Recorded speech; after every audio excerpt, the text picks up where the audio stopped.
It's been a long process. We've been looking at players for over 2 years now. We looked at nearly 100 players, and then we've worked with them, trained them, monitored them, scouted them.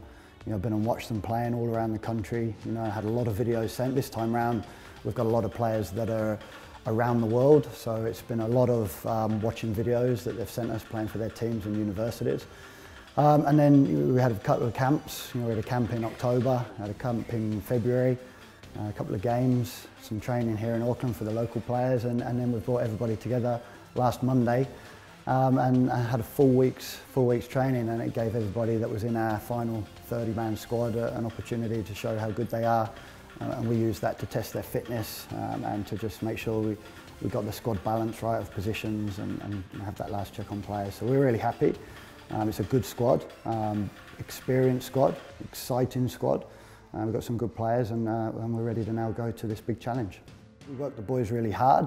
We trained once or twice a day for the whole week, had 2 games. The week was about testing the players physically, mentally, and to see if they can take on board a crash course in what our style of play is and what we're looking to do at the World Cup. It was good. We had 2 games, played Birkenhead on the Tuesday, Forest Hill on the Wednesday, internal game on the Friday. To give us a better idea of where these players are at right now, and it really did help make our final choices, and mainly the players that we thought were at the level were, but it was some really tough decisions, really good squad that performed really well throughout the week and worked really hard. So it's always tough for any players to hear they're not been selected, but to be that close right at the very end, with some tough conversations. Bring a lot of experience. They're very good players, and hopefully what they bring will be able to rub off onto the other players. So players like Clayton Lewis now is an established all-white. Moses Dyer's been in the squads the last few tours. We've had Henry Cameron, Logan Rogerson, Dane Ingham's now come into the squad and looks a very, very good player.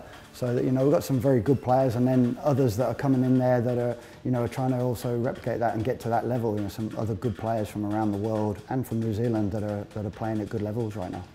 Once you get to the World Cup, all the teams you're going to meet are going to be good teams. They've all qualified through their different confederations to get there, so they're all going to be very tough. Big challenge. If we look at the draw, I think it's a reasonably good draw for us. You've got a team that's going to their first World Cup, as in Vietnam, and we got them first. So, that's a game that we have to go to look to win. That's our aim. That's what we'll be doing. But we know, that they're actually qualified through a tough group, and that they'll be a good team. And it's their opportunity to do well. So that's a good game for us. Honduras, another team that isn't necessarily one of the big hitters in world football, but again they actually lost in the final of the CONCACAF Championships to USA on penalties. So we know the quality of USA from last time. So Honduras is going to be a good team. And then the last game we'd meet France, who are potentially the favourites to win the World Cup. So that's going to be a great experience, great opportunity for our players. They've got some very, very good players. All of these teams, we've got all of their, their qualifying games and their previous 4, 5 and 6 games that they've played. So we'll be studying them, what we already are, and knowing who they've got, how they play, and we'll be ready to give them a stiff challenge. We want to be better than the last group, and that's what we've always done through these past few years, is to always try and be better than our previous game, better than the previous cycle. Obviously the last time we were here in New Zealand, and we got out of our group for the first time ever and gave Portugal a good game in that round of 16. So the challenge for this group, and we've already told them now, is to surpass that, to get out of our group, to get into the round 16 game and to win that game. Big challenge, but yeah, we'll be ready for that.